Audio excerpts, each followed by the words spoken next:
ЖК-ларда үй сатып жүрмін да қазір. Сонымен совпадение ма, білмеймін әйтеуір қалай болды екен. Тамақ іше салайын деп кірсем, бір кісі отыр. Мына кісі тамақ ішіп отыр. Мына кісі тамақ ішіп отыр. Ас болса. Түріме мән бермейміз, кішкене ауырып ояндым ұйқыдан. Кешегі бір видеоға байланысты кездестіңіздер ма, көрістіңіздер ма деп жазып жатқандар көп екен. Мен ол адамды мүлдем көрген жоқпын. Видеоны көрген кезде мен ойладым, монтаж шығар, просто былайынан бір-біріне жабыстырып қоя салған шығар видеоны деп ойладым да. Енді біреу түсірген видеоны может солай қоя салды деген сияқты.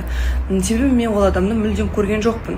И жалпы сол видеоға байланысты просто айтайыншы, мен Сержанның квартира сатып, ондай тірліктер жасап жүргенін өмірімде көрген де адам емеспін жалпы.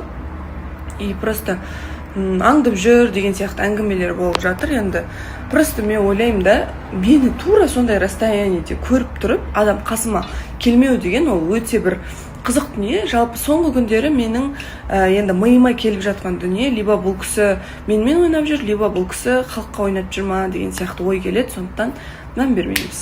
Таныстық, мен 7-ші сезонға баруым үшін, мен сол жерде отыруым үшін мен таныстықты мен тоқтатып жатқан сияқты көрініп тұрмын доған. Мен омен барсам да жұп болып, олсыз да мен бәрібір отырам, мен қосылайық. Өйткені мен уже жолдаманы ұтып алғам да, мен отыруым керек, ол жерде отырам.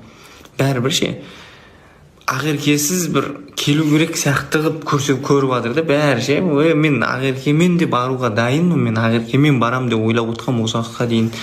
Келесі сезонға екеуміз қол ұстасып, мен жұбым бар деп мен сөйтіп кірем деп отқам. Бірақ енді білмеймін, шаршаған шығар енді. Кім шақырам? Блокқа тығып тастаған ғой, барлық жерден қайып шақырам мен оны. Барлық жерден блокқа тығып тастаған ғой. Өзім шығып кетіп қайтып шақырам ба өзім? Олар қайтса шақыр деп. Өзім шығып кетіп қайтып шақырмайын жермен. Бопты енді, басқа жігіт керек болса, басқа не керек болса, ешкімді қинап ұстап отыра алмаймыз ғой. Просто-андай ниет насып отыр. Мен жаңа мүйізге өтіп батырған ғой магазинге. Қойдың етін иісі бұрқырап тұр да. Андай свежий ет бар ғой қойдың. Сондай насып отыр. Қарным ашып кетті. Астанада біреулердің қойдың етін асып шақырдыңыз мен қонаққа. Барып лоп еткізейін. Алматы қаласының қыздары Момышұлының бойында Алматы аренаға қарама қарсы салон сдавать етті.